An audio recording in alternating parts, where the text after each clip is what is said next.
¿Cómo lo ve, doctora, esta reforma? No tengo una mirada, específica. Creo que lo que debe acompañar una reforma es la buena fe y las buenas intenciones, ¿verdad?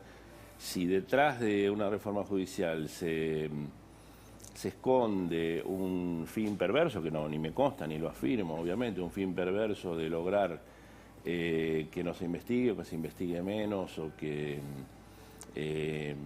lograr, digamos, tener una justicia militante, obviamente que nadie puede mirar con beneplácito esa reforma. Pero ¿y eso cómo se puede saber? Bueno, yo creo que hay muchas cosas que quizás estén a la vista o a la opinión de quienes lo ven, una cosa o la otra. Ahora, si la reforma que se necesita es atendiendo a la cantidad de expedientes, a las distintas problemáticas que se plantean, a mejorar el acceso a la justicia y a mejorar la calidad de las investigaciones, obviamente que es bienvenida. ¿Hernán? Hoy tomó una decisión importante en la causa en la que se investiga por lavado de dinero a Fabián Gutiérrez, a este señor que era el secretario de Cristina Kirchner y que fue asesinado en Santa Cruz. ¿Qué medida en particular es la que usted tomó y cómo es posible tomarla si el señor ya está fallecido? Digamos, igual se lo puede seguir investigando. Bueno, es lo que prevé la ley. La ley prevé que cuando no se lo pueda seguir persiguiendo penalmente, los bienes que están, digamos, acreditados que provienen de la corrupción, procede el decomiso anticipado. ¿Bienes que están acreditados que proceden de la corrupción? Exacto, ¿Eso está acreditado en la causa? Sí, hay algunos que están y otros que fueron excluidos por un fallo de la Cámara, donde hay determinados bienes que quedaron fuera porque estuvieron sometidos a una investigación en la que yo no participé por un enriquecimiento ilícito. Entonces esos bienes habrían sido tratados, pero la gran mayoría no. Son todos bienes que ya están embargados y se puede hacer el decomiso. ¿Cuánto es eso? ¿Por cuánto era el embargo? 900 millones de pesos será, el de Fabián Gutiérrez. Doctor, teniendo en cuenta esto, ¿no?, que hay bienes que para la justicia son mal habidos o provienen de la corrupción que estaban a nombre de Fabián Gutiérrez, teniendo en cuenta que uno de los imputados en el asesinato de Gutiérrez dijo que lo golpearon, lo torturaron en busca de parte de ese dinero que supuestamente tenía Fabián Gutiérrez, ¿no llegó el momento o quizás la posibilidad de trasladar esa causa a la justicia federal para que no se quede ahí en Santa Cruz? Le digo porque si el móvil fue apretar, secuestrarlo y torturarlo para que dé indicios de ese dinero, que es la causa que ustedes están investigando en la justicia federal, a lo mejor se podrían unir. Es una posibilidad. Yo no quisiera hablar, porque quizás lo que yo pueda decir puede llegar a presionar a la fiscal y el juez que están interviniendo en esa investigación, y lejos de mi intención. Ahora, si vamos a analizar la muerte de este muchacho, es evidente que hay una conexión entre el dinero que él tenía o gran parte del dinero que él tenía y lo que se ha aprobado respecto de su actuación en las causas, ¿verdad? O sea, que teniendo en cuenta, sin presionar, como usted hacía referencia, el sentido común, o por lo menos incluso lo que usted viene investigando, indicaría que la causa tendría que venir a Comodoro Pi. Mire, Beto, si me permiten hacer un poco de arqueología. Sí. Hace muchos años que soy fiscal federal, yo tenía la causa de la investigación de la venta de armas a Ecuador y Croacia. En un momento planteé la incompetencia de la causa de la voladura de Río Tercero, porque yo sostenía que había sido volada el pueblo prácticamente para encubrir el hecho. Eso fue una batalla judicial que la gané, la causa terminó viniendo, sí, y terminaron todos los mismos condenados por la voladura de Río Tercero, digamos. Son posibilidades que también dependen de cuestiones que aparezcan en las investigaciones o hechos que aparezcan en la investigación. Quizás sea prematuro para pero llevó un tiempo, ¿no? Llevó un tiempo conseguir, porque la justicia cordobesa quería seguir con el tema, y evidentemente lo que usted había demostrado... Fue en el año... Yo lo investigué en su momento y recuerdo que la conducción del ejército en ese momento, Exacto. hizo todo lo posible para volar un pueblo, para, digamos, quitar cualquier pista que lo vinculara a la venta de los famosos cañones Otomelar a Croacia. Finalmente esa hipótesis se demostró, finalmente fueron juzgados, finalmente la mayoría recibieron condenas, pero obviamente que todo eso depende, no hay que hacer juicios apresurados. Lo que a mí quizás no me gusta, y esto hablando generalmente y no hablando de nadie en particular, es cuando ocurre una tragedia, un crimen o un crimen aberrante, como es el de Fabián Gutiérrez, con quien yo tuve mucho trato a raíz de la audiencia que tuvimos de arrepentimiento, ¿no? Donde se genera una charla extensa. Yo veo a veces personas que se empeñan en descartar hipótesis el primer minuto. Sí. Digamos, es decir, es algo parecido a lo de la muerte, el asesinato del fiscal Nisman, ¿no?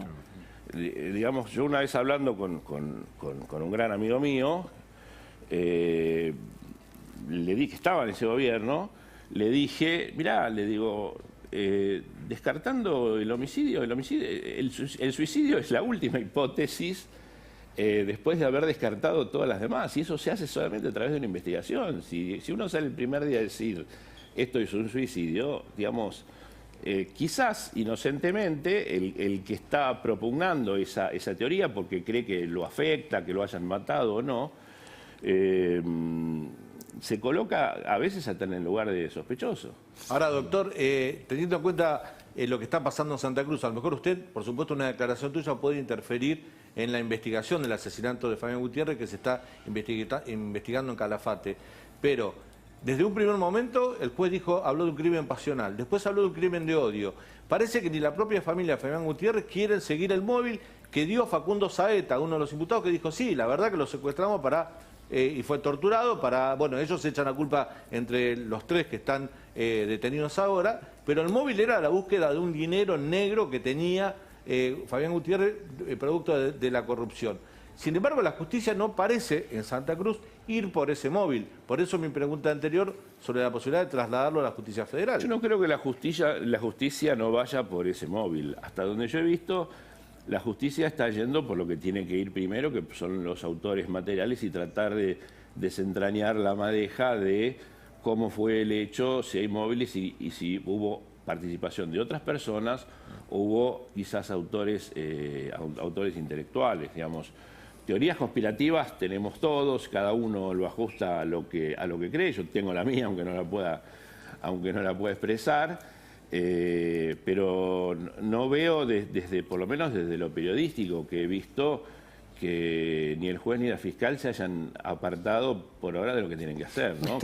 ¿Usted le tomó declaración indagatoria o la del arrepentido a Gutiérrez? Yo estuve en las indagatorias de Gutiérrez y estuve en el acuerdo de arrepentido que se hace con el fiscal, digamos. Porque le pregunto porque había un audio circulando, creo que el colega Silvestre lo difundió, que decía que había sido presionado.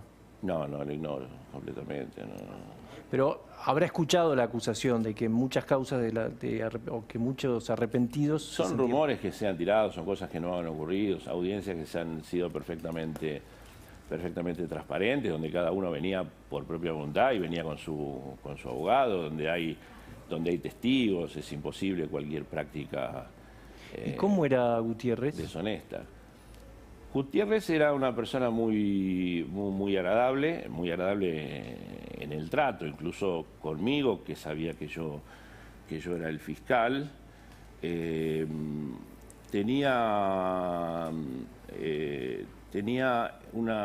que más me llamó a mí la atención de Gutiérrez es yo le digo síndrome de Estocolmo, pero es los sentimientos contradictorios de él mismo contra sus antiguos jefes, ¿no? De amor-odio. A veces se expresaba con bronca, con odio, por decirlo de alguna manera, y otras veces con amor. y con amor devoto. Incluso después de su arrepentimiento, porque digo... Después del arrepentimiento yo no lo vi... Me gusta esto del síndrome de Estocolmo que utiliza, porque es una muy buena definición de cómo se manejaban quizás los Kirchner con sus empleados, ¿no? Después del arrepentimiento yo no recuerdo si lo vi. Sí, lo vi en la audiencia de homologación, donde ratificó delante del juez todo lo que dijo. Lo defiende un abogado excelente, que es el doctor Martín Magram, que no hubiese permitido que ocurriese absolutamente nada, ni ninguno de mis secretarios hubiese impedido que hubiese... éramos dos los fiscales, además, que estábamos en esa audiencia. Digamos, son cosas disparatadas y a veces utilizadas como argumentos de defensa. Bueno, hay que comprender todo. Yo creo que hay muchos cuestionamientos que hacen los abogados, quizás también yo lo sería si estuviese en el lugar de ellos. Yo creo que el cuestionamiento de fondo es la constitucionalidad o no de la ley del arrepentido, digamos. Esto es obvio que un procesado, un imputado, un colaborador se acerca porque busca un beneficio y el beneficio se discute en mi escritorio y se acuerda cuál es. ¿Cuál fue la importancia de su aporte a la causa y si su muerte afecta de algún modo ese aporte? El aporte, yo creo que todos los arrepentidos, la gran mayoría, hicieron un aporte importante desde su punto de vista. El de Gutiérrez, como el de Manzanares, como de algún otro, eran personas que provenían del riñón de la familia del anterior gobierno, y eso hace que tuviese quizás un mérito entre comillas, un mérito adicional porque llegar a sincerarse y a contar, digamos, intimidades de su trayectoria. Él cuenta básicamente y confirma todo lo que nosotros ya sospechábamos, que era el circuito de recaudación, de recolección y de traslado y de guardado al sur, ¿no? De Muñoz, ¿no? Él habla de Muñoz concretamente, dice que él no vio la plata. Y de él también. Él no habla tanto de Muñoz, él habla tanto de él porque él no tenía mucho contacto con Muñoz. Digamos, él era secretario privadísimo de la actual vicepresidente. Y iba en los viajes, estaba en la Casa de Gobierno porque él volvía del Senado en ese momento con la senadora, volvían y juntos con el presidente se iban a Olivos y los viernes creo que de Olivos viajaban al Calafate. Bueno, él cuenta todo lo que veía, qué funcionarios llegaban, a quienes había que esperar, que venían todos con bolsos y demás. Pero digo, él dice que no ve la plata, que ve los bolsos, ¿no? Y que le decían exacto. Él no dice, niega haber visto plata. Claro. No dice que no vio plata, pero dice que era un comentario generalizado, que había un sector del equipaje que era cuidado y llevado y trasladado solamente por Muñoz, que todo el mundo sabía, digamos, o decían que era lo que había ahí. Cuando llegaban se trasladaban a alguno de los domicilios. Y cuando llegaban al domicilio era siempre la misma práctica de despedir a todos menos a Muñoz, y se quedaba el matrimonio con Muñoz. Cuando habla del síndrome de Estocolmo, de unos con cariño y de otros con odio. No, quizás de la misma persona. Ah, de la misma persona. Odio, ¿no? No, digo porque como Kirchner había muerto, por ahí también hablaba... Le doy una anécdota, digamos, que él... comentaba que a veces se agarraba a trompadas con Kirchner y que a veces se lastimaban y después se abrazaban, pero que él lo quería, que él sabía que Kirchner lo quería. Lo mismo cuenta de su esposa, que, digamos, pese a que él tenía como una bronca contenida, quizás por el trato que refiere que recibía, cuestiones de bullying, cuestiones de no tener feriados y demás. No obstante eso, cuenta que el día que la doctora Kirchner dejó la presidencia, él fue a la plaza, no lo dejaron entrar, pero se quedó ahí como aclamando a la... O sea, Cristina también la elogiaba entonces. Había una dicotomía entre él. La elogiaba y estaba enojado por el trato que le dispensaba. Exacto, una contradicción interna. Ahora, incluso doctor... Él estaba, perdonen que lo... Sí. él estaba, digamos, no solamente estaba convencido de lo que estaba haciendo, sino que él aspiraba a todas las personas que habían pasado por la misma situación de él, colaboren con la justicia, ¿no? Uno de los jueces que fue designado para llevar adelante el juicio por la causa esta de los cuadernos de la corrupción es el juez Germán Castelli, y es uno de los jueces que estaba en la lista en los cuales se cuestiona su traslado a ese tribunal. Digo, usted ya cerró la investigación de la causa, la elevó a juicio oral. Me queda una parte menor, pero me queda una parte. Pero digo, ¿le preocupa que no se haga este juicio finalmente? No, el juicio se va a hacer, no tiene manera de no hacerse.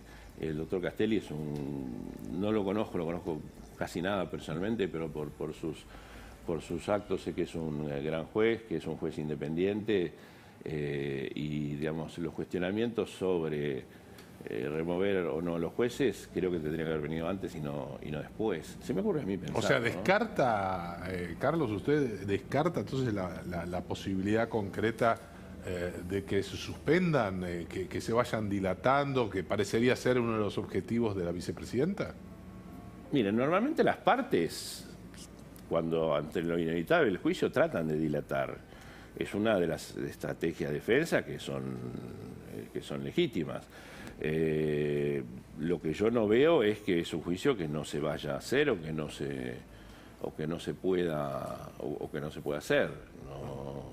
No lo veo posible, lo mismo que los demás juicios que ya están en curso. Doctor, durante estos 4 años, una vez que empezó la investigación de la corrupción kirchnerista, tanto las causas de la ruta del dinero como después fue ¿Lo puedo corregir? Sí. Corrupción kirchnerista, fui uno de los primeros, no sé si el primero, no, yo, el azar del sorteo, que empezaron a investigar la corrupción kirchnerista en el año 2013 o 2014 con la causa de Skanska, digamos, sí, y claro, con las causas de Jaime, digamos, no es un fenómeno la investigación post salida del gobierno de Cristina. Del gobierno. Sí, bueno, normalmente sucede porque cuando sale un gobierno se revisan de alguna manera los actos, pero no es que los jueces y los fiscales se pusieron a investigar seguramente, actos de corrupción pero de aquel gobierno. Hay un hecho que se da, digo, hoy yo justo lo escribí en el diario, le doy nombre, Roberto Sosa, Daniel Álvarez, que también fueron secretarios del matrimonio Kirchner, Néstor Copetti, que fue un empresario que era tesorero del Frente por la Victoria, que estuvo preso en la causa de los gobiernos, estuvo detenido. Seguro. Los hermanos Camionson, Marcos Müller, muy allegados a Lázaro Báez. Todas estas personas sufrieron o secuestros express o toma de su vivienda, el propio domicilio de la mamá de Néstor Kirchner, que fue violentado, fue robado. Todos estos, por lo menos son casos que han sido denunciados, fueron víctimas del delito común que iba en busca del dinero sucio de la corrupción. Todo esto sucedió en los últimos 4 años, digamos, y hay mucha evidencia de que en Santa Cruz había mucha gente que manejaba información sobre, hasta se hablaba de un container enterrado en una estancia, perteneciente a Lázaro Báez, dinero sucio de las valijas, que todavía está dando vuelta por Santa Cruz. Incluso usted recordará que en el año 2000, creo que fue en el 2016, en Río Gallegos, en las cuevas, se hablaba del dólar Santa Cruz, que era un dólar que se vendía más barato que el precio de mercado, porque era dólar que la gente se quería desprender. Lo interrumpo. Sí. Un arrepentido contó que cambiaba dinero, que en algún momento se dejaron de comprar euros porque de tanto que compraban billetes de 500 euros subió el precio. Claro. Bueno. Esto es prueba de la causa, no es algo que se me ocurre. No, por supuesto. Y estos hechos que le estoy comentando fueron denunciados en la policía y en Santa Cruz. De hecho, la diputada Mariana Zubik lo presentó como un anexo en la causa de los cuadernos. Seguro. Para mostrar el movimiento de dinero sucio que había en la provincia, que era parte del botín que buscaban los ladrones. Algo de eso pudo haberle pasado también a Fabián Gutiérrez. Digo, son muchos elementos para pensar que alrededor de los Kirchner o de los Báez o de gente que colaboró con ellos durante tantos años, hoy pueden ser víctimas, pueden seguir siendo víctimas de este tipo de hechos como el que le sucedió a Fabián Gutiérrez. Seguro, lo sigue, y esto es lo que sabemos. Yo creo que debe haber otro tanto de hechos que no sabemos o que no se denunciaron. Claro. Estos hechos empezaron a ocurrir tras la muerte de Néstor Kirchner, creo. Pero ahí, digamos, en esas latitudes, digamos, un pequeño cambio en la vida de cualquiera es notado inmediatamente por los demás, y son todas familias que se conocen y conocen el movimiento de todos, y así nos llegaron muchos datos. Cambio de poder adquisitivo, que cambien Exacto. el auto, que se muden, ese tipo de Exacto. cuestiones alertan y generan... Casas nuevas, autos nuevos, gente que era casi, no voy a decir También indigente. dicen que en algunos de estos casos se da un fenómeno que pasaba incluso con Lázaro Báez, lo que usted recién hacía referencia a Néstor Kirchner, que había como un maltrato muy manifiesto a empleados, a gente que trabajaba con ellos, y que eso a la larga, viendo ingresos extraordinarios, bueno, terminaba con esta especie de síndrome de Estocolmo que usted planteaba. Creo que si esta investigación, digamos, logró averiguar la verdad, no fue tanto por la habilidad del doctor Rívolo, el doctor Bonadío y mía, sino que fue por la torpeza de los protagonistas, ¿no? Que eligieron gente muy primordial, muy primitiva para tareas muy delicadas, ¿no? Entonces, muy sofisticadas. una cosa es transportar 10 o 20 mil dólares y otra cosa es transportar 100 millones. Digamos, deja muchos rastros, deja muchos testigos, deja demasiada evidencia. Pero sí, esto es así y pasó de esa... ¿Cómo? ¿Me das un segundo? Sí. Que tenemos que ir a una tanda, pero le quiero dejar una pregunta. ¿Puede haber un eslabón perdido en esta causa, que es que no se llegue nunca a probar la conexión con Cristina Kirchner? ¿Me lo puede contestar en unos instantes? Sí, bueno. Y está también Vélez resistido por el Instituto Patria, ¿no, Beto? Exactamente. Vamos y volvemos, dale.